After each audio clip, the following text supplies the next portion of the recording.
Welcome to another episode of the Metal Roundup. Now, we've been returned as the trio that we were once before. So myself, Steve OG, we have Drew Fortune and Metalbur back in the mix after a recent Download Festival excitement adventure that we went on, a couple of us. But also, more importantly than the three of us back together, we have a very special guest for this particular episode in the man, the myth, the legend that has been booking and organizing Download Festival for decades and is also very plugged in to exciting things in the music industry. Mr. Andy Copping, welcome to the Metal Roundup. Greetings, Metal Roundup. Greetings. Yes. Great to have you, Thank you sir. very much. Now, we have an interesting mix of folks here on this particular podcast because Drew has not yet been to a Download Festival. Metalburb just went to his first ever Download Festival, and I've been to 13 of them. So between us, we have a varied amount of experience with the festival. Well, firstly, I'm ashamed at Drew, to be honest. Like, not being to a Download Festival. Look, I've taken... That's a shocker. I've taken enough heat over the last couple of weeks. All right, look, I was actually planning on going, but me and scheduling and planning, I didn't realize I had a holiday booked as well at the exact same dates. I was ready to go. Like, bags were packed. I was like, okay, we're going. Wow. And then So next year, 100% I'm there. Yeah, we're going to go early, a month early. We're going to kidnap Drew. We're going to take him over in a boat. Yes.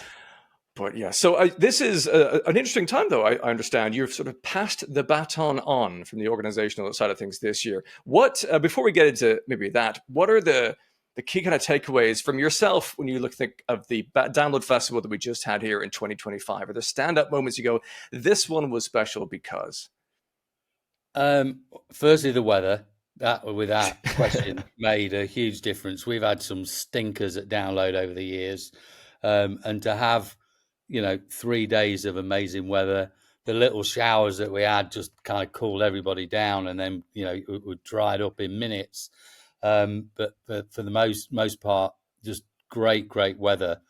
Obviously, the last one where I was fully involved.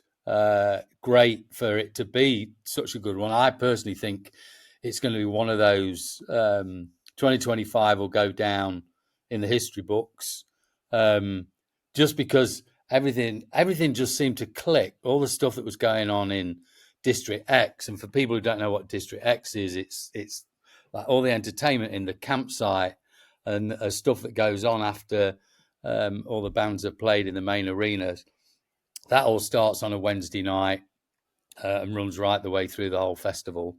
But also having three headliners that had never headlined before. Green Day had never even played at Download before. We'd been after them for some years and never managed to pull it off. And we finally did that this year. Korn have been the bridesmaid for too long. They worked their way up the bill over the years. They've played Download many times. And I know the band pretty well and management. And we just felt that it was time. We did a headline show for them in Gunnersbury Park in London, like 25,000 capacity. And when it went on sale, it sold out in a day. And I knew then that it was absolutely time to give Korn a chance. And then, obviously the meteoric rise of Sleep Token. I remember when we originally booked them to headline, which was, I think it was about the end of August, beginning of September when we confirmed them. It wasn't announced until November when we did the launch for the festival. And obviously, when we did the launch, everybody was super excited for all of the bands. And there was a huge cheer went up for Sleep Token. But typically, you do something new and you get people, the naysayers, they don't deserve to be there, et cetera, et cetera. But I mean, I've been in the business for decades. And it's like when Metallica came on the scene, when Bon Jovi came on the scene, when Faith No More, Rage Against the Machine, Nirvana, new metal, Linkin Park. I mean, remember Linkin Park coming in and loads of people in the rock world going, this isn't rock, this is ridiculous. And people have forgotten that. And Sleep Token and Bring Me the Horizon and all these other new bands that are coming through who very, very much deserve to be in the positions that they are. it's the modern day version of Linkin Park, Metallica, Rage Against the Machine, Nirvana. Yes. You know, they've come on and they've shaken up, you know, the industry, and it's fresh and it's new. And weirdly, obviously, coming round to when Download happened last weekend, the Sleep Token would just come off being, you know, the biggest rock band in the world by being number one globally. So, okay, it was an inspired booking. I'll take it. Yeah. And obviously, they delivered an amazing show. So those three headliners, I think, were the main thing I took away from Download this year. Each one of them did an unbelievable performance. You know, Green Day opening up with American Idiot. I mean, it was never going to go wrong after that. Yeah, it was.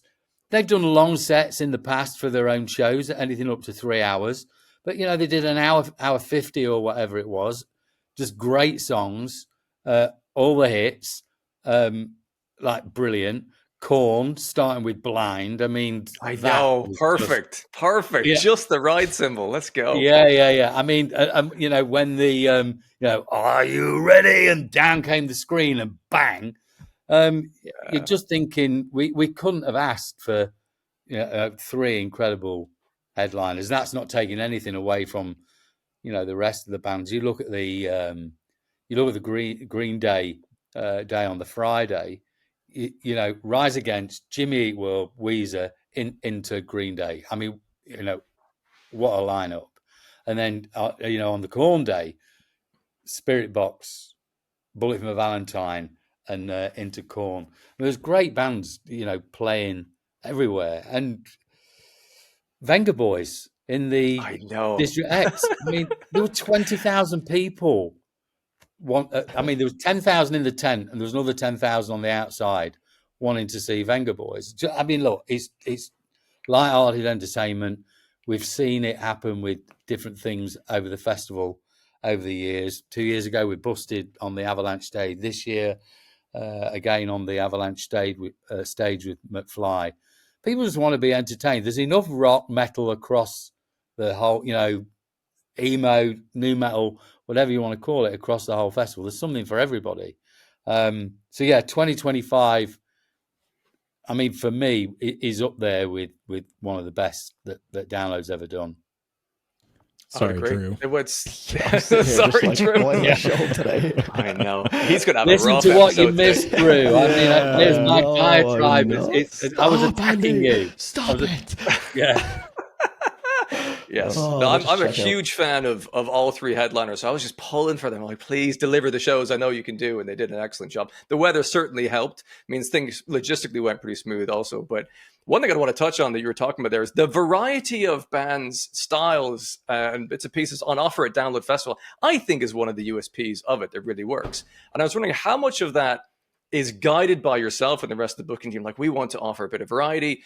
Or is it also kind of guided by what the music scene in general is doing? People are interested more and more in not just staying in their own niche genres and exploring other things. And it's okay to want to go see McFly and then go see Spirit Box. Like, why not? I think the way that obviously people consume music nowadays, you know, with streaming services, etc., you listen to everything. You listen to stuff because you like the songs. Obviously, there's loyalty to certain bands. I get that. But, you know, music's so accessible nowadays that no one seems to be embarrassed about the different musical styles that they're listening to. They may have a favoured, you know, musical genre, but, you know, ultimately they're into songs. And we've found particularly, and one thing that I wanted to do with Download, and we've done it over the last 3 or 4 years, is we wanted to bring it into the modern day. You know, I'm from the old school, and I remember the Monsters of Rock days, and I used to go. You know, I was at the very first one and went to many of the Monsters of Rock over the years. But if there was one criticism about a festival, and it was a great festival, but the main criticism is it didn't move with the times. You know, if you look at bands that really should have played Monsters of Rock over the years, and didn't, It's crazy. Faith No More didn't do it. Red Hot Chili Peppers didn't. Nirvana, Soundgarden, Rage Against the Machine, Stone Temple Pilots, all those bands from that were huge in the late 80s, early 90s, they just never performed at Monsters of Rock. And, in the end, it limped, to a halt. And in the end, it died. And I knew even when we first launched Download that we had to keep moving with the times. And I felt that we did, but probably not as fast as we should have done.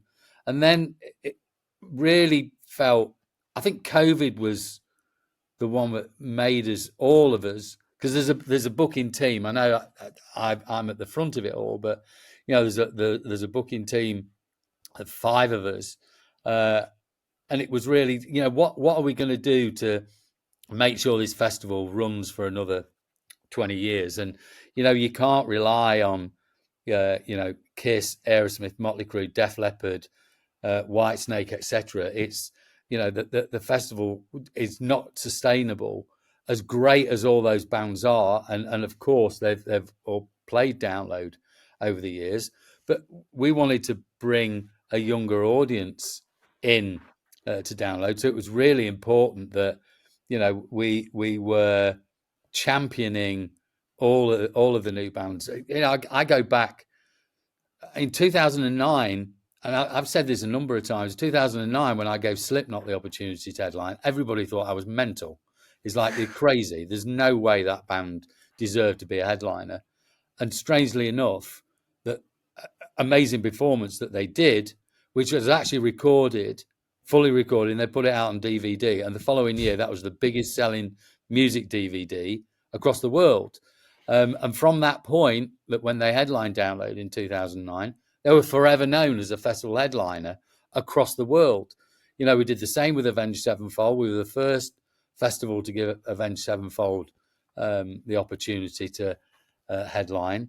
And obviously in 2023, when we did it with Bring Me the Horizon, and Bring Me the Horizon, it was going to be tough for them. They were in between 2 headline performances of Metallica and Slipknot, because that was the year, the anniversary year where we went for 4 days.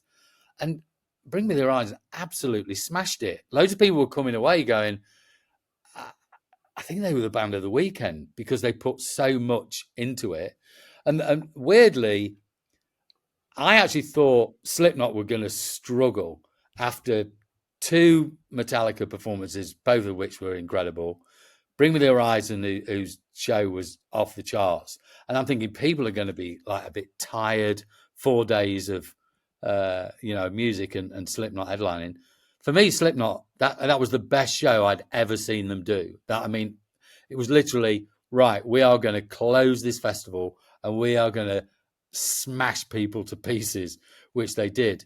But getting back to the whole, new bands coming through, that's why, we've gone with we went with Sleep Token, and I've talked about who are the headliners of the future, because there's not many out there. Yes, there are. Parkway Drive, Spirit Box, Architects, Bad Omens. I mean, you can just keep going and going and go. Ghost.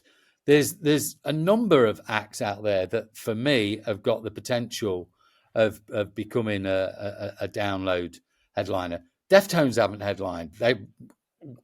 I think next time around that they come and do festivals in the UK, they'll be headlining Download. Same for Limp Bizkit. There's a sea change in people's attitudes to what festivals are nowadays, and you've just got to deliver, what they want. And the beauty of the bands is they're delivering too, putting on amazing performances. I mean, if you think about last year, Limp Bizkit prior to Avenged Sevenfold, I mean, that was like a headline performance by Limp Bizkit. They absolutely smashed it. So, I think the rock scene's really, really healthy. There's bands out there that probably haven't even been formed yet that maybe in 5, 6, 10 years' time could be a Download headliner. There's no reason why there can't be that, because our scene is so healthy. Totally Well agree. said. Yeah. Yeah. And some of the best performances of the festival, for some people might be some of those earlier bands, actually production levels that bands are going to try and when they're getting inspired by seeing the likes of Bring Me the Horizon on these big stages, go like, we can do that too. And then everyone kind of improves. What about the rise of President too? New band and lined up outside the tent. It was madness. I mean, there's a photo out there of somebody taken from the big wheel, and it's unbelievable how many people were trying to get in the tent to see President. I mean, their rise has been insane, and again, exciting. New bands coming through, and they're up there with a lot of the acts that are definitely coming through now, and it's been meteoric for them too, and I think it will continue to grow. Great performance by them. There's the mystery behind who is it behind the mask. Most people know who it is, but also buying into the whole mystique behind it. Not dissimilar to Sleep Token. Go dig in and people kind of can dig hard enough and find out who's who, but nobody wants to say anything because they're literally buying into what the band is all about.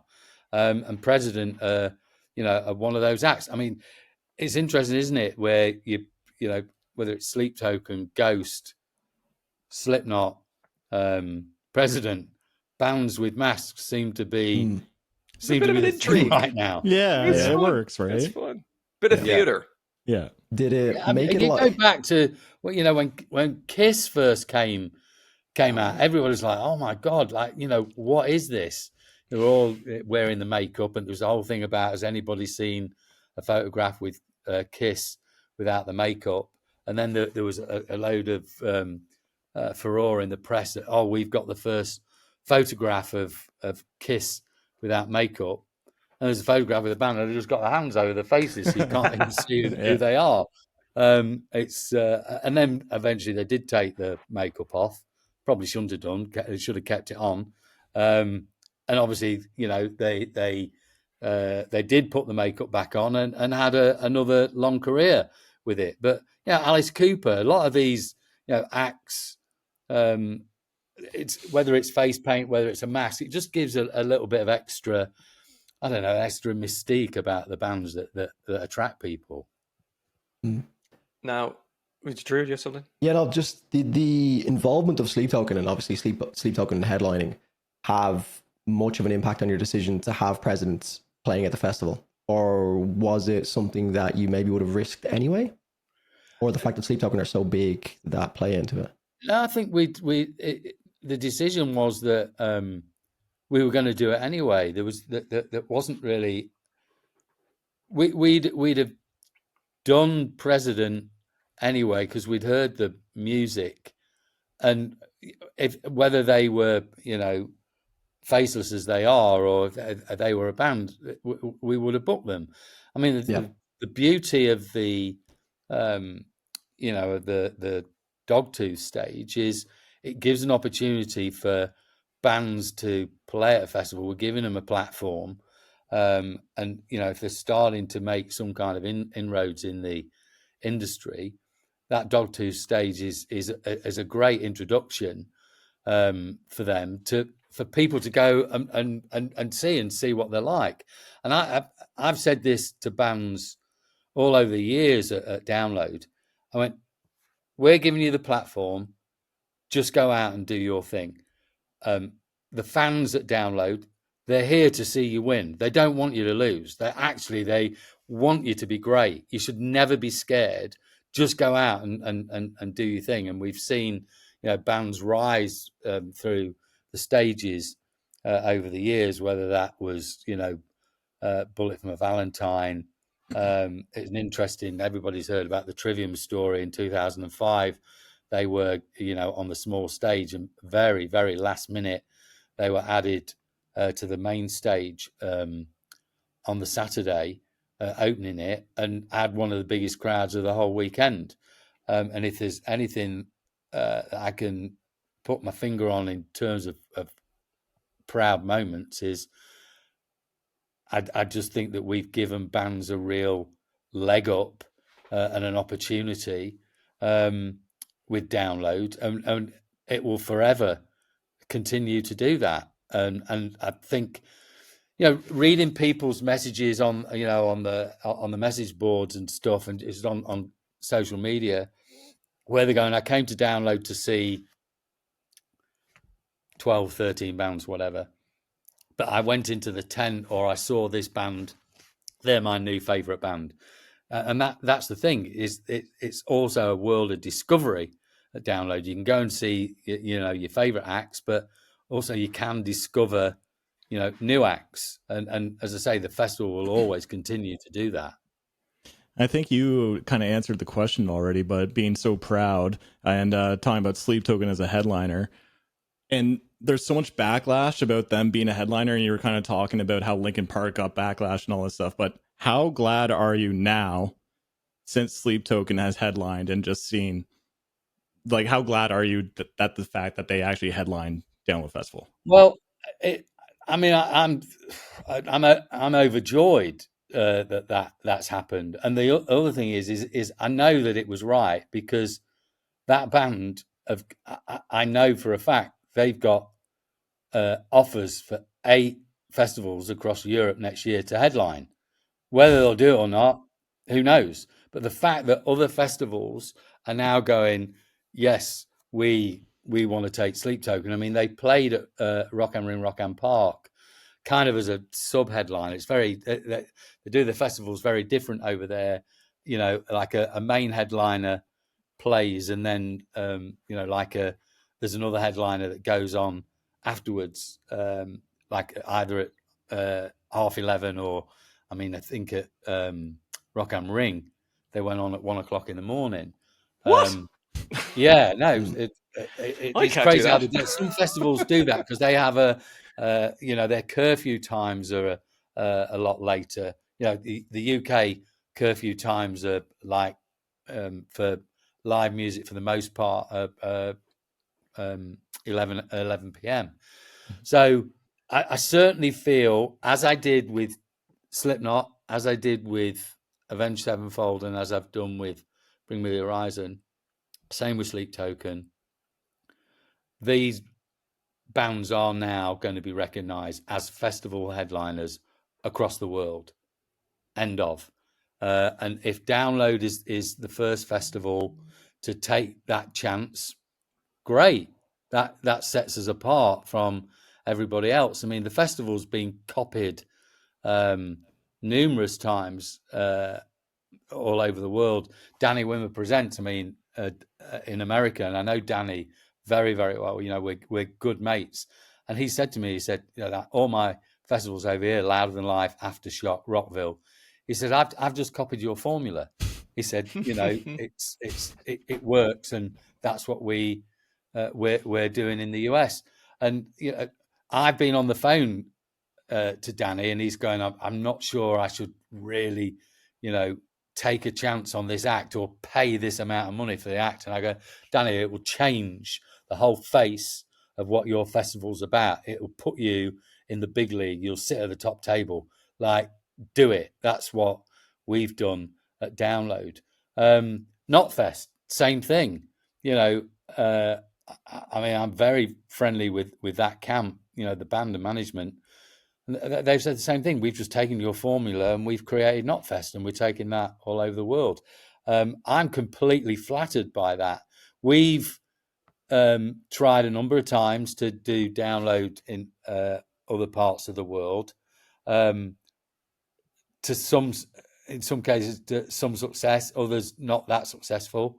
And I think the main reason behind that is I've never wanted to lose focus of what we do in the UK and at Donington, and the whole focus of myself and the team is to make Download the biggest and best rock festival in the world. And I still stand by that. Obviously, there'll be a lot of people out there, Hellfest, and it's amazing, and or European festivals are incredible. It's okay for others to also exist. It's fine. Yes, Yeah. there's no problem in that. And again, I know the guys who do Grasspop, know the guys who do Wacken, Sweden Rock, Copenhagen, Hellfest. I mean, we all talk to one another, and we all, advising one another, particularly when it's coming to lineups and who have you got, who are you going for, and we're all picking up ideas off one another.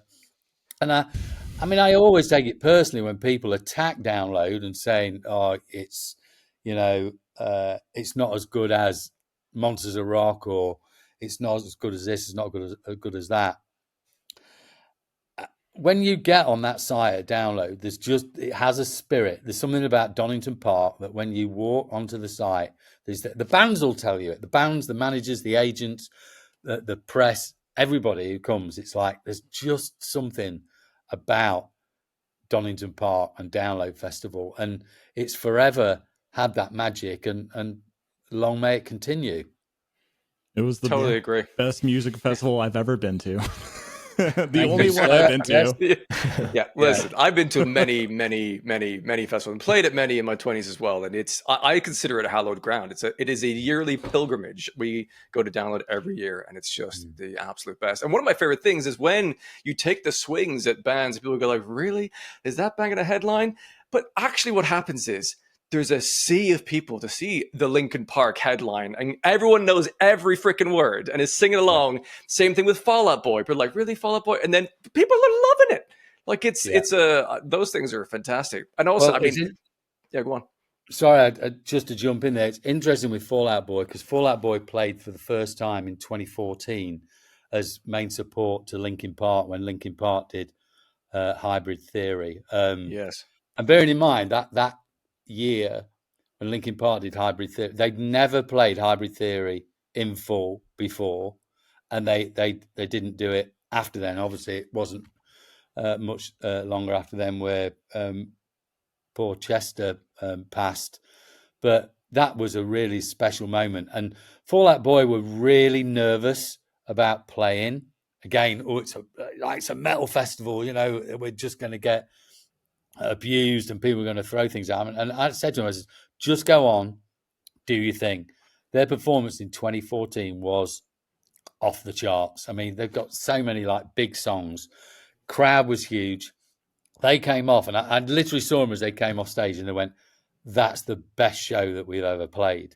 And I think that's more to do with the fact of how nervous they were. So they thought it was going to be a disaster, and it completely wasn't. So they're coming off. I think, we've won them over. We've achieved something. Prodigy used to say the same thing. After the first year that they played, they actually headlined the second stage in 2016. And from that day forward, whenever they were interviewed, they'd say the best festival they'd ever played was Download. So when it came for Fall Out Boy to headline last year, it was 10 years on. I mean, it's crazy from the first time that they'd played. And people were thinking, are they the right headliner? It's pop punk, and is it too soft?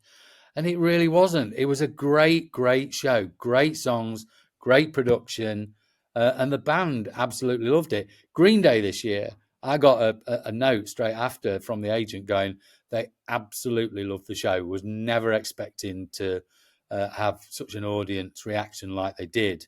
And I know that now Green Day will field Downloads on their shopping list in the future. It will be an easier sell to get them to play Download in the future because they've already done it. And I think us being in a position just to vary the bills. You can have Fall Out Boy next to Iron Maiden, and you can have Sleep Token next to Metallica. Well, Bring Me the Horizon next to Metallica. It's fine, and it's better than fine. It's fucking amazing. And when you think the Metallica when they played in 2023, it was the only festival that they did. I think they'd done it in America, but in UK and Europe, where they actually did 2 nights, 2 separate nights. And again, that's something else that's exciting about Download. You know, we shouldn't forget the year that Lars never showed in 2004, and you know they had the guest drummers. And in year one at Download, Metallica did an unannounced set on the second stage, which was amazing for our first year. You know, I think it was 2006 when Jonathan Davis was ill. So Korn went on with guest vocalists. You know, Matt Shadows and you know, Benji from Skindred, Corey Taylor. I mean, these are all special moments. In 2009, when I felt the festival really kind of came of age, you know, it was Faith No More, Slipknot, and Def Leppard. Actually, it was Def Leppard and Whitesnake. That was a co-headliner on that day, and it was also the first show back that Limp Bizkit did after a hiatus, and they had an incredible show. So you know, we've had some great moments over the year. Metallica doing the Black Album in 2012. You know, Black Sabbath playing. We were the only show that they played because Tony Iommi was having you know, all his treatment for leukemia. But then the doctor said, you can't play shows. And he said, well, I want to do Download. He went, where is it? And it's like 37 miles from where Tony lives. He went, yeah, you'll be okay to do that. And play Download. We had some phenomenal moments over the years. And again, there's no other festival I know of that have had all those really incredible moments. And again, I think that's just something really special that Download brings.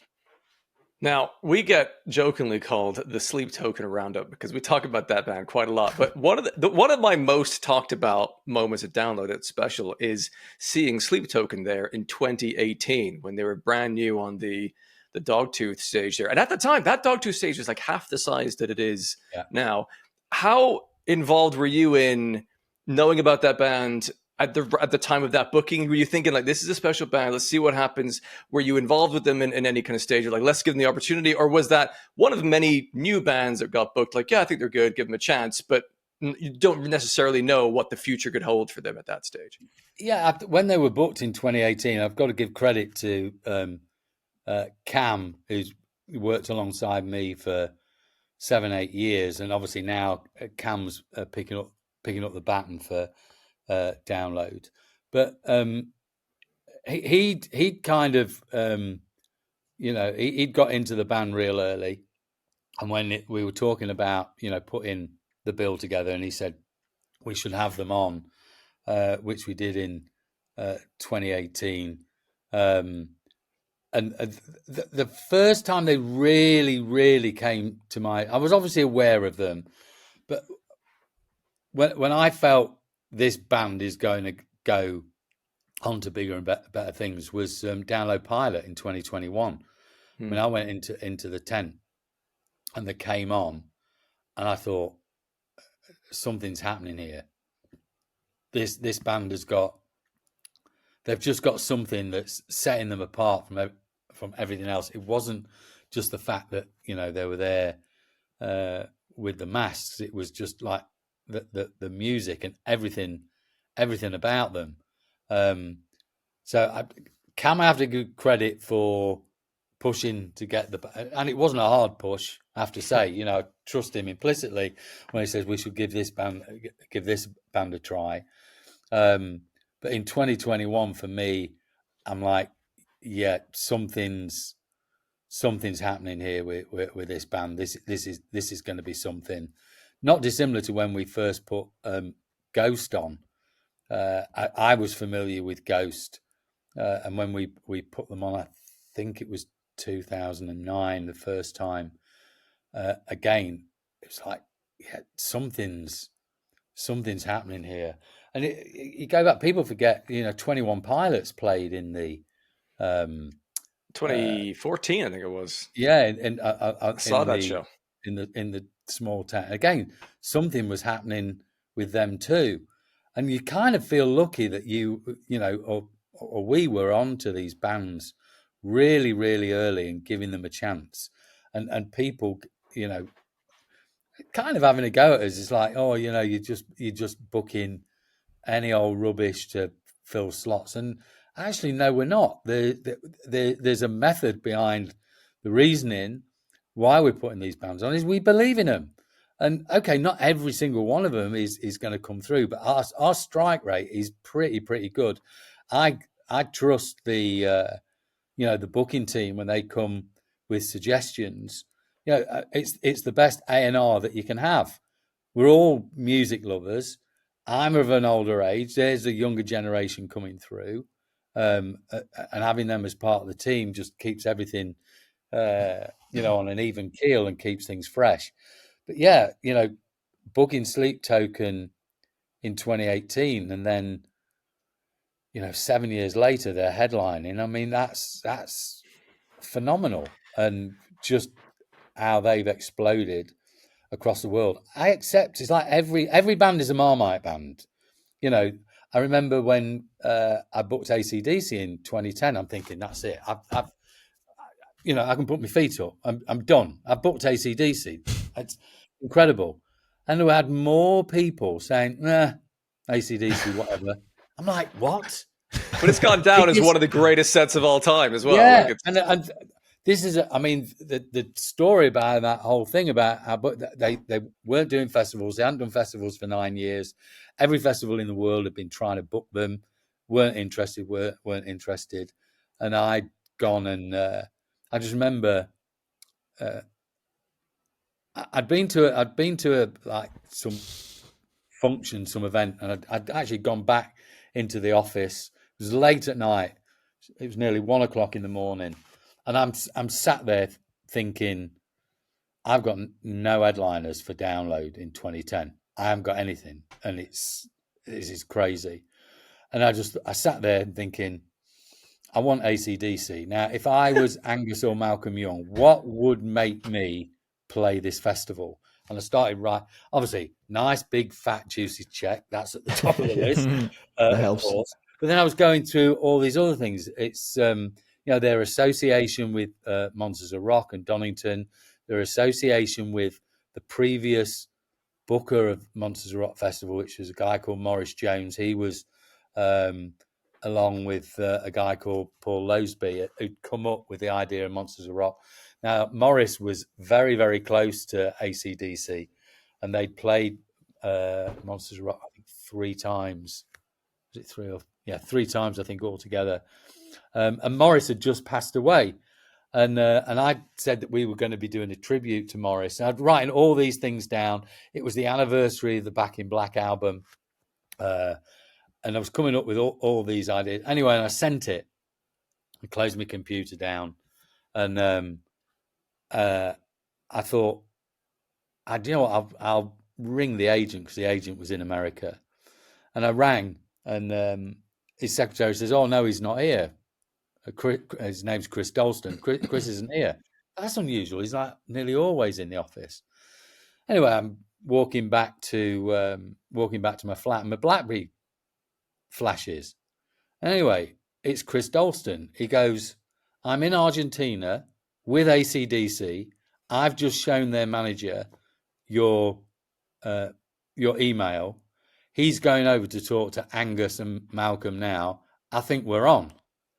I mean, I'm getting shivers talking about it now, because it was one of those throwing a fucking dart and hoping it's going to get treble 20, and it really did. And literally within 3 or 4 days, they'd come back, and obviously it's gone down in history. Their demands were crazy and insane, and they brought their own stage and everything else. And people said, "Oh, how could you let them do that?" I said, "Do you want to know something? If they want to come back to Download again and bring their own stage, I'll book them in a heartbeat." What are you talking about? AC/DC. it was epic. I thought they had the extra stage because, like, they had a train come on it and they had a bell come down. They did it for all that. But, like, I'd heard, I think from maybe an interview with Jenny or something, that you didn't necessarily know that they were bringing in a second stage for themselves until like not actually that far away from the festival, or is that? Oh is that no, wrong? it was last minute. So I'd had a meeting with their production manager.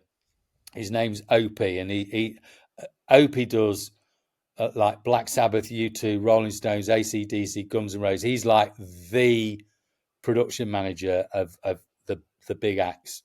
And he said, "Oh, I need to come and have a site visit." And the only day he could do was like on a bank, like a spring bank holiday.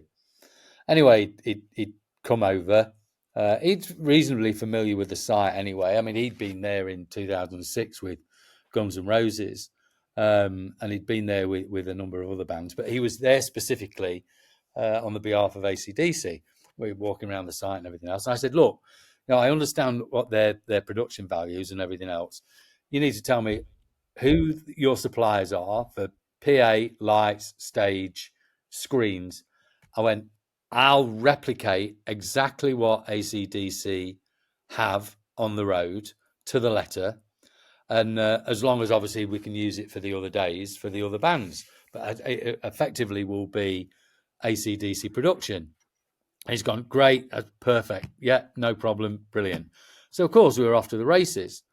Well, the next thing is literally about 3 weeks out, I get a call from Opie. He's gone, got a bit of a problem. I've gone, "Why?" He said, "Well, the band are uncomfortable about the production at Download."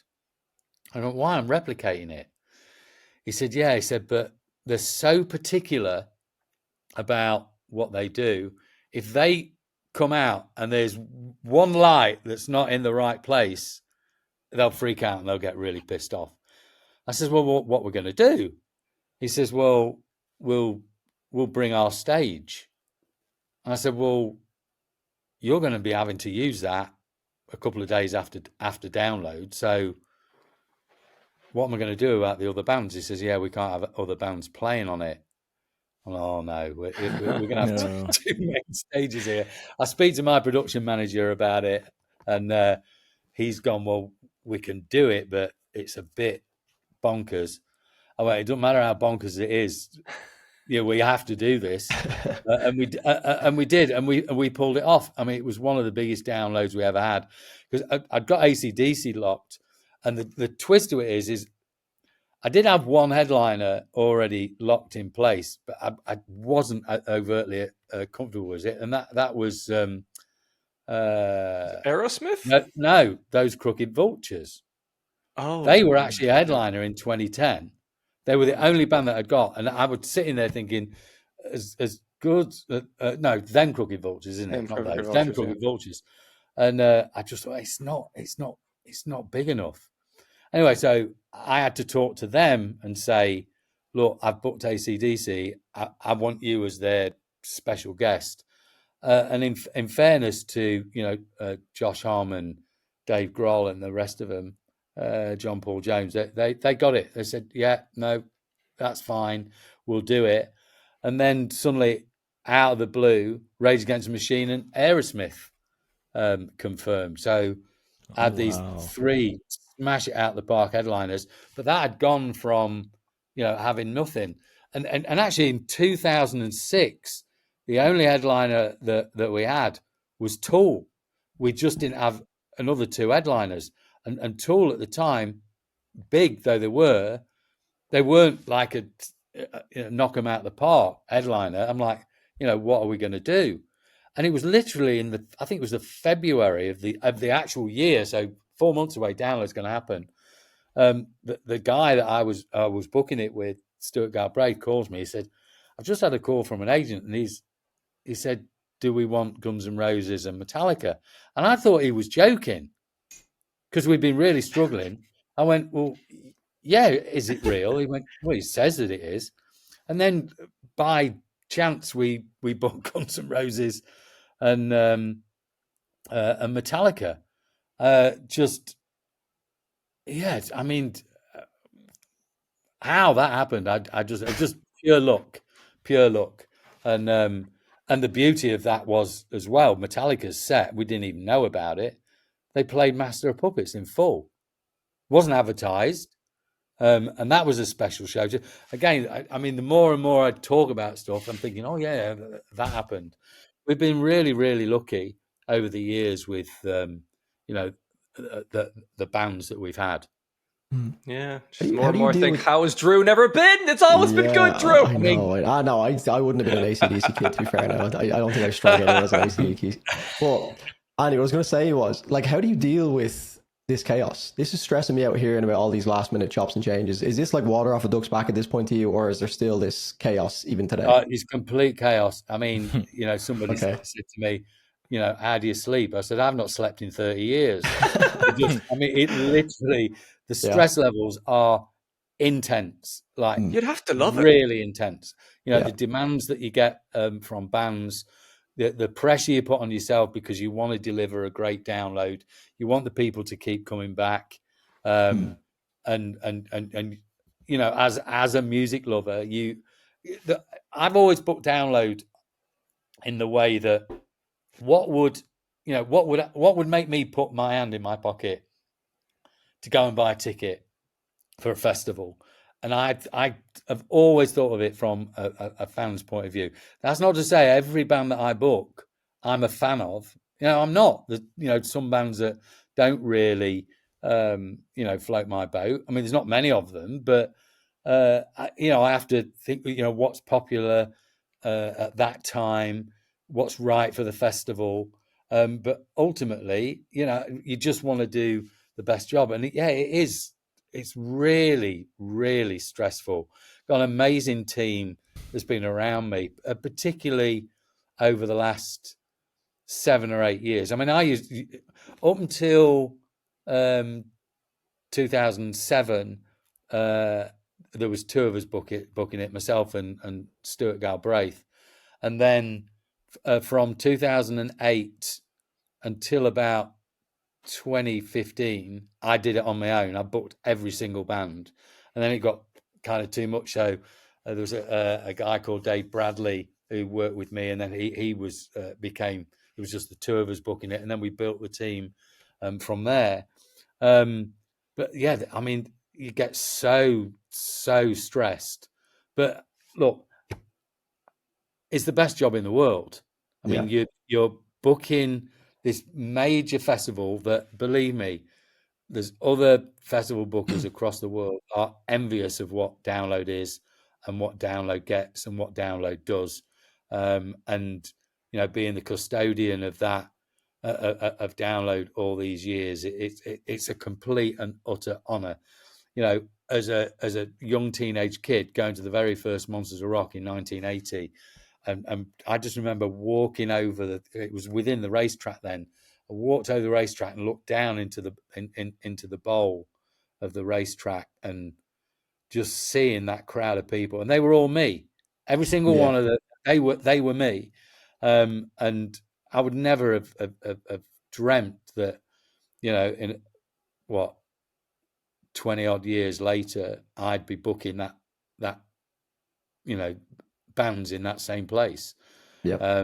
So yeah, it's stressful though it is without doubt. It's the most exciting, exhilarating job that you could have. I've made so many friends with people in the industry. Bands have been actually. Hang on here, this is great. There we go. Oh, Bob Marley. And this is. Oh wow. God, it's Corey's mask. wow. Yeah. And you can see that all the looks band that signed sick. it. Dude. And, scary looking. They Damn. gave me that last year because they knew I was stepping down from Download, and they said, Oh wow. That's from us." I mean, it's an original mask that Corey Taylor wore, and they went, "We want you to have it." I mean, it brought me to tears. That's amazing. The same Jonathan Davis, all the bands. I mean, we're in a very lucky position that we get to meet them, and we become friends with them. There are times they'll call you up, whether it's the bands themselves, management. This is what we're thinking of doing. What do you feel? Not just about Download, but what they're going to do with their touring. Because obviously, I'm a concert promoter as well as the Download booker, and the roster of bands that I've had over the years and still have to this day is is big. And I'm involved massively in this Back to the Beginning show at Aston Villa for the last ever Black Sabbath and Aussie show next weekend. And yeah, I mean, who wouldn't want to be in that world? I mean, there's part of me going, maybe I should have tried harder at school. No, thank you. Music. No, you nailed it. No You've nailed it. Andy, how did you get into this business? I'm fascinated by like the entrepreneurial kind of side. Like, what is your background? Has it always been the music industry? No, I first started. My first job was working for W.H. Smith's in a warehouse, and we used to provide all of the newspapers and magazines throughout. Because I live and I'm born and bred in Lincolnshire, and we used to distribute all the magazines and newspapers to all the newsagents throughout the county. But one thing he did, we'd get all the music magazines in a day before they go out. So Sounds, Melody Maker, Enemy, when Kerrang first launched. I mean, I would get them before anybody else got them. Well, I say they would come in and I'd be reading them avidly. Every penny that I earned, I just always used to go out and buy music in the record shops, just spend. I then made the big conversion from vinyl to CD in the mid to late 80s. I started out DJing. I got asked, because I got a huge record collection of rock music, and I was just asked to do a DJ at it was actually in a fun pub. Fun pubs were a big thing in the 80s, where at weekends, on particularly Thursday, Friday, Saturday, everybody would descend on these fun pubs before they went onto a nightclub. And I'm talking, discos and the Sharon and Traces and everything else, without trying to sound too disparaging. But during the early part of the week, these places were empty. So some of them were put on specialist nights, and one of them said, "Oh, we'll do a rock night." And I got asked to DJ with another guy, a mate of mine. We got £5 each. We used to DJ on a Tuesday night in this fun pub, and it was great. And then Jacko, the lad that I was DJing with, he fell out with the landlord and left. And the landlord says, "Oh, I want you to do the whole night." So yeah, no problem. And doubled my money. Went up to that's £10, please. Fantastic. And I was DJing, and I started working in some of the clubs that wanted to do specialist nights or doing rock nights. But the ultimate was to go and DJ at a rock night at Rock City in Nottingham, which was massive. They used to do a Friday night, and people used to come from all over the country to this rock night. I mean, I used to go as a punter. I'm thinking, oh my God, I'd love to, if only I could get to DJ here. And I remember, cut a long story short, I went for an audition after I'd seen an advert in NME, and I went over with all my, I was at CDs and just went with racks of CDs, and I just start playing music. It's in the middle of the afternoon in this massive club, holds 2,000 people. There's a cleaner like sweeping the floor. There's a manager in front of me. We're the only 3 people in there. And I'm DJing, and literally after about 3 songs, he just went, I thought, all right, I'm on my way. And he went, "I want you to start Friday." I'm like, wow. Said, "No, you're exactly what we want."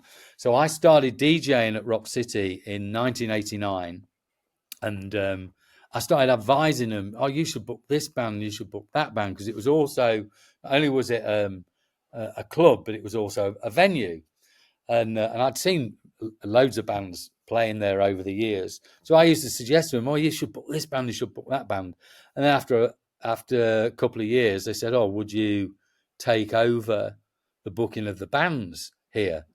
Well, that to me, I'd left my day job, because I was only DJing part time. So I left my day job to go and work there full time. And in like my first couple of years, I booked Faith No More, Red Hot Chili Peppers, Rage Against the Machine, Nirvana. Bloody hell. Yeah, that's It nuts. was like unbelievable, like unbelievable. So I was booking all those bands, and then I was there for a number of years, and then ultimately I got headhunted by the company that well, they were called Clear Channel at the time, and they eventually became Live Nation. But I got headhunted to go there and be like a national promoter, and also to help them put this new festival together that they'd got in their minds. They used to do Monsters of Rock. It had stopped in 1996. They did an Ozfest in 2002, which was really successful. It's just one day, but it made them think, oh, maybe we should resurrect a festival back at Donington Park, and make it a camping event, make it a three. Well, it started out as a 2-day event, 2 stages, to what it's been built to now. And I was an integral part of that team. So that's how it all started. Just being a music lover, having no clue how to get into the business at all. I had this chance of DJing, and then got into Rock City, and I was there for 13 years, booking all the bands and what have you. I mean, I did an outdoor show in 2002 before I joined Clear Channel, and it was like Green Day, Iggy Pop, the White. This is in Nottingham. We did an outdoor show, and it was a festival called Distortion, and that really was what inspired Clear Channel. Like, we need to head on this guy and have him working with us, and I've never really looked back. Wow. That's brilliant. And I think the three of us can echo a little bit of that. And that there's never been a better time than the modern era to pursue your passion, whatever it is, and then find your way through it. Like, as we enjoy music, we're like, well, let's, I don't know, record ourselves if we listen to new music and analyze it and the rest. And then it's got to the point where now at Download Festival this year, people are coming up to us and we're making friends everywhere because, like, you introduced me to this band and this band. I'm seeing this band on the Dogtooth stage because you, like, it. If you just follow your passion, it can lead you kind of to insane places if you're sort of consistent about it and authentic about it, which sounds like that was kind of your journey in its own way. It's totally that. You just got to be, true to yourself. It's you can't be a fraud. And the thing is, one thing about, rock music is you end up being a lifer, and you've only got to see how loyal fans are to the bands. And, like you say, the four of us here, we're like huge music lovers, and, we're doing something in our field, and we're making a bit of a mark. People are looking looking to us and upon us on, like you say, what are the next new bands, and being in a position to, deliver that. I mean, it's incredible, and getting recognition for it as well.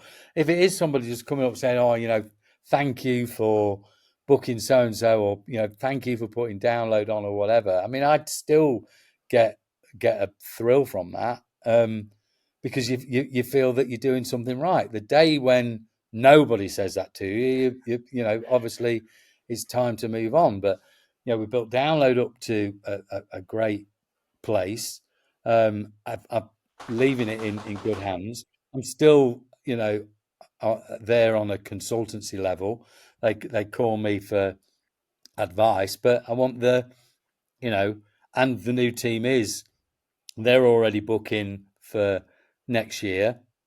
I know that they've got, some bands in place already, and it will go on, and I will forever, look. It felt weird for me this year because I knew it was going to be like my last one, kind of in charge, but I was also just immensely proud, and going to the different stages, going into.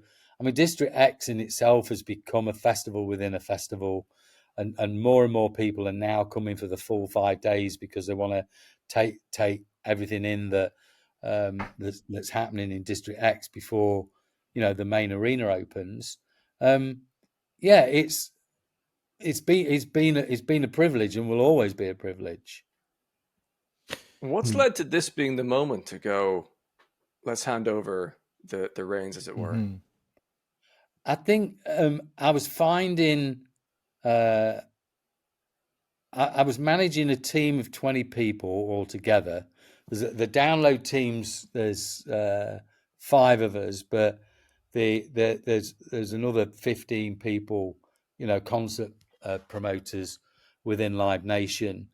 So I was managing 20 people, and that's a job in itself. And they're all amazing promoters, and with their assistants and everything else. But it takes up a lot of time to manage that and steer them in the right direction and guide them.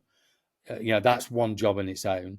Download, again, managing that is a job in itself.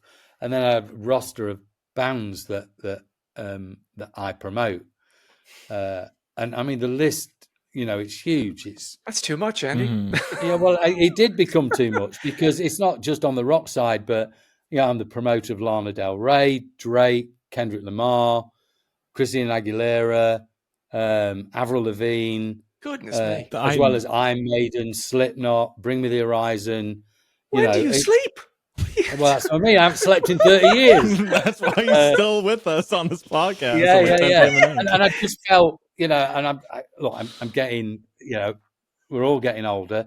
And part of me, I remember when I gave up DJing, people say, "What do you give up DJing for?" And when you got to a point where you think, I've achieved most things, and on the DJing side, when I was at Rock City, all the magazines, Kerrang, Raw, Melhammer, all the concert promoters would call me for advice. Oh, what do you think about this band? What do you think about that band? And that was great. But the DJing, I'm thinking, no, I don't want to be up there at 40 years old and spinning discs, and I need to be doing something else and let a new generation come through.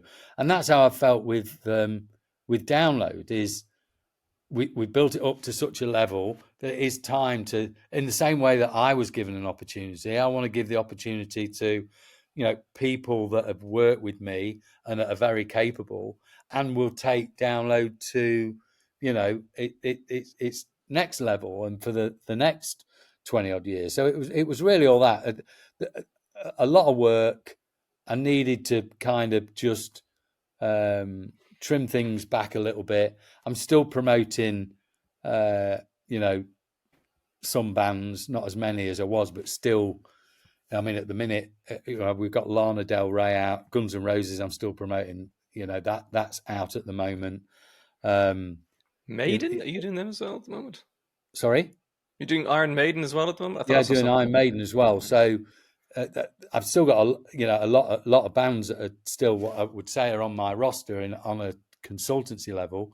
The other thing is the opportunity I've got is it's kind of been well documented that I've got into management as well. So I'm part of the management team for Sleep Token, Holding Absence, President, As It Is, Amira Alfiki.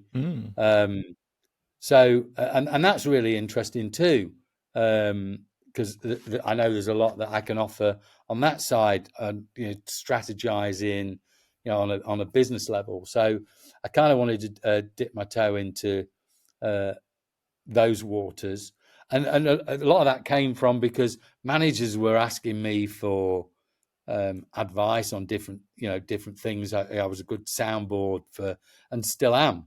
The Korn and Deftones management team, System of Down's management team, they contact me all the time. What do you think about this? Same with the Slipknot camp. All of them, really. I'm lucky that these people feel that I'm close enough for them to bounce ideas with. So I thought, well, maybe I should get involved in management. So I'm doing a little bit of that as well. Nice. Brilliant. Very good. Yeah. I selfishly wanted to ask Andy as well, with the going back to Sleep Token, because again, we're the Sleep Token Roundup. When Sleep Token when Sleep Token were performing at the festivals prior to Download, are you watching that closely, and are you stressed? Like, obviously you've seen the production elements with the preparation for Download, you would have known about the stage. Are you looking at that from a different lens, or are you stressing about it? Is it going to go right? How are people going to receive it? Because obviously no one knew what this new stage presence was going to look like. Would it land in a big environment? So what was your feelings going into it? Well, the band are who they are. I mean, they're very, very private. They've got a phenomenal team around them on the production side, incredible, that have grown with the band. And I hadn't actually seen the production until I saw the first show that they did at Rockin' Park in Germany. I knew it was going to be something, but I hadn't seen it, even though I'm part of the management team. And when it started, I was just like, wow. The thing is, most bands know that when they are, when they're playing in the top league, they've got to really impress with everything. It's more than just the music. And we've seen that with Ghost. We've seen it with Bring Me the Horizon. And obviously we're seeing it with Sleep Token. More and more bands are wanting to do something that is a real wow factor. It's like you want to get... I mean, to me, it's like going to see Cirque du Soleil, going to see, WrestleMania. It's what you want it to be. This, just get all these senses going. And when Sleep Token delivered that set in Germany, and that was only about 70% of what they actually did at Download. I just thought this is just going to blow people's minds, and they knew that they had to do that. Criticisms that bands get, as Bring Me the Horizon did in 2023, is we're going to actually come and blow your minds of what we're going to do with our production, and it's not just the amazing set we're going to put together and the music. It's the whole spectacle. Rammstein are a classic case in point on, if you want to see a mind-blowing production, go and see Rammstein. But then we've seen Metallica step up, Muse, all of these bands just tall. There's so many of them now. Bands can't do stripped down sets anymore. The only way they could probably get away with that is if a band of a big levels, and it does happen from time to time, not very often nowadays, we'll go, oh yeah, we're just going to play in clubs and with a real stripped down. When you're playing in arenas and stadiums and everything else, you can't do stripped down. You've got to do something that's better than your contemporaries. People have to walk away and go, oh my God, what was that? And we have this whole thing with ticket prices and being, the ticket price is ridiculous, and I can go and see this band at my local pub for £5 or nothing or whatever. And that's great, of course. But you ain't going to get what you get in an arena or even a big theatre or a stadium. And that is, yes, you're paying the money. You're certainly not paying much more than you are going out for a nice dinner as a couple, or you're going to go and see a football match or whatever. And this is what I've always said about gigs. How many times have you gone to a gig and you've come away and gone, that was crap, I hated it, I didn't like it? 9 times out of 10, you come away feeling elated. It's like, it's incredible. You go and watch your football team, they might play crap and lose. It's like, you're coming home, you're kicking the dog and all the rest of it. You don't do that from a gig. You're coming back going, oh my God, I'm energized. When's the next gig? That's the most amazing thing that I've ever seen. And people sometimes forget that that's what, music and shows and gigs do. It's the energy that you get there, and you're right in it. It can't be replicated. All this, the different. I mean, you can't go and see something and watch it in a cinema. Metallica live. Yeah. You want to go and see it in a cinema. Holograms. It's not. It's just not going to work in the way that it is that you're at a gig and the band are seeing the whites of the eyes of the audience, and the audience is seeing the whites of the eyes of the band, and that interaction and the hot ones, and even the errors and the mistakes, and the band will go, "Hang on, I need to start that song again," and everybody's just all part of it. Yeah, It's and that's something that and particularly in rock music, bands that they want people to go away with that wow factor, and they're competing with each other. I mean, look what Partway Drive are doing. They are investing absolutely every penny they've got to put on the greatest show that they possibly can. Because you want to know why? They want to be a festival headliner. They want to sit at the top table, and they will do. There's no question about it. They're going in absolutely the right direction. And, I was talking about somebody doing a stripped down show. When they did that on and out show at Download last year, completely stripped down in the tent, it was amazing. But a Partway Drive show in its own right, you just come and, it's mind blowing. And these bands, and they, it's good of them to do it. Like, keep at it, guys. That's it. Just make yourself bigger and better. And what more can you do? And what extra interaction can you do? On stage, whether it's what you're doing on the screens, whether it's the lights, whether it's the pyro, whether it's the stage set. It just makes a massive, massive difference. And thankfully, all the bands out there at the moment, that is what they're doing.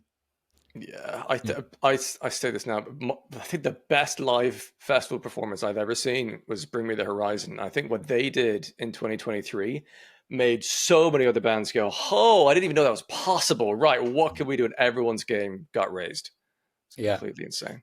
And the thing is, obviously, I know what we paid Bring Me the Horizon in 2023, and what they put on was way more than what they got paid. It was an investment, and in fairness, there's a classic band that Ghost are another one, Sleep Token another one.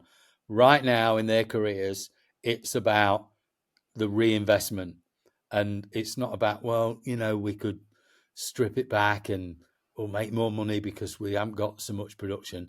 They don't want to do that. Mm-hmm. It's like, okay, this is going to cost us more money to do it, but at least everybody's going to go away and go, that's the best show that I've seen. They're going to tell the friends, you missed out. You need to come to this gig. I mean, look at Metallica and their show, The Thing in the Round, and the towers that, obviously Downloads replicated the video towers. Great. That's making the festival even better. Again, they're not going to do something that's stripped back. They want it to be something that's going to attack all your senses and have people just going away thinking that's the most amazing thing that I've seen. So you've got band and even what Maiden are doing now. I saw Maiden in Birmingham on Saturday, and what they're doing with their set and how they're. I mean, I don't want to give too much away for people that haven't seen it, and maybe I'm going to see the show in London Stadium on Saturday, but like what they've done, that literally from start to finish, it's sensory overload. Yeah, you know what? This is my first proper festival. Like, I've been to Warped Tour. That's a little bit different. This is a weekend festival. And I'm coming from Toronto, and this is only my second time in the UK. But the one thing was, the bands are incredible. The smaller bands are amazing too. That, like Vower and other bands, House of Protection. Production is incredible. But one of the biggest takeaways from this festival was the vibes. And how I can summarize that is that there was no fights. I did not see anybody fighting. I didn't even see anybody raise their voice. In Toronto, I was saying, when I tell people this story, in Toronto, I would probably see 5 fights a day. People getting kicked out by security. I didn't see any of that. No, and you never do it download. It's the people are so respectful, and I think for the most part, you know, the you know our the rock scene has always been like that. If somebody falls over, you pick them up. That's literally it. If you walk past somebody and you accidentally bump into them, they apologize to you. It's incredible. I mean, you know, why the rest of the world can't be like that is beyond me, because that is something about download, that camaraderie that everybody has. And I mean, I get quite emotional about some of the stuff with, you know, people. I mean, I remember, you know, one particular year, this woman came over and she said, "I just want to thank." She's got her two kids with her. I just remember looking in her face, and her face looked like she got the weight of the world on her hands. And she said, "My two kids have got severe autism. You know, they don't go out." She said the only thing that they will go to is download. And yeah, I mean, I'm getting emotional talking about it now. And one of them came up to me and said, "Yes," he said, I just don't feel I get judged, and I just feel really safe here." And I'm like, wow. And we hear that a lot. We have people going, "Yeah, I go there because it feels like home. I feel safe. You know, I'm not being judged. It's people are there for the love of the music. That's why I'm there." You know, it's amazing. And I just don't think that there's many music festivals out there that kind of have that magical spirit. They all go on about Glastonbury, and they all go on about. I mean, Coachella's like hilarious to me. The whole thing where, and obviously it's massively popular, and you know, good for them. That thing that Jimmy Kimmel does, where people are coming out of Coachella and they interview them, and he makes up the name of a band. And he said, "Oh, did you see the Dirty Toenails?" And they go, "Oh yeah, they were amazing." The band don't even fucking exist. So these people aren't there as music lovers. They're just, well, we call them scenesters. It's like, "Oh, you know, it's the hit thing. We're going to Coachella, man." I'm like, no. You're not a music lover. Like, stop it. And there is this world of, you know, TikTok and Love Island, and of course there's a place for that, but not at download. The people that are there are big music lovers. We can't make a mistake, by the way. If we make the slightest mistake on a band name, or we've said, "Oh, the last time the band played in 2013 and they played in 2014," we get ripped. No, they played in 2014, because they're so passionate about it. And we're really careful about what we put out.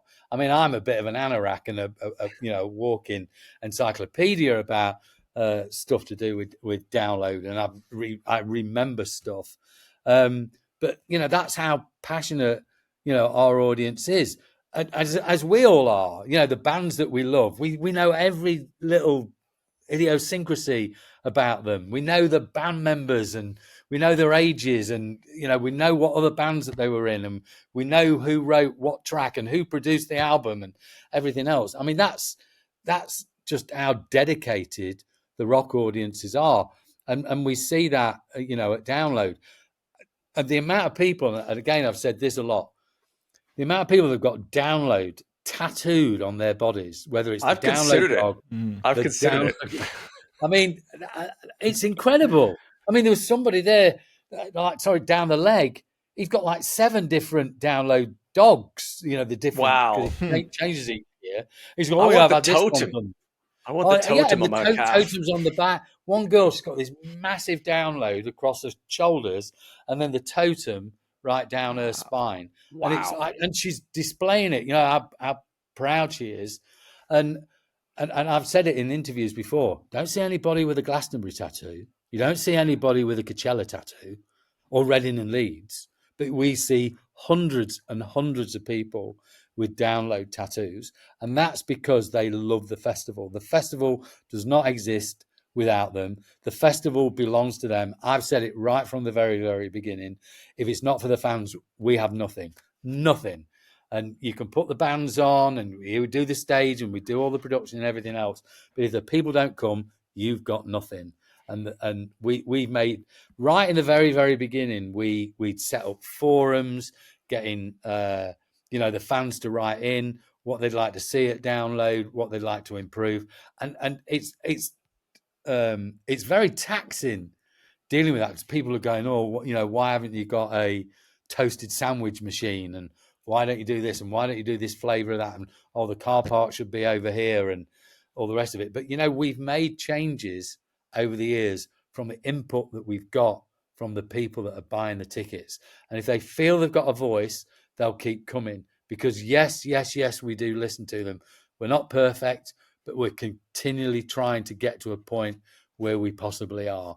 And that's why I think Downloads, I mean, that's the main reason why it's successful, is that it's Downloads put together by fans for the fans. Everybody involved with the festival loves it, whether it's the security guys, whether it's the guys laying down the flooring, the guys putting up the PAs, the steel shield, just everybody, they just love it.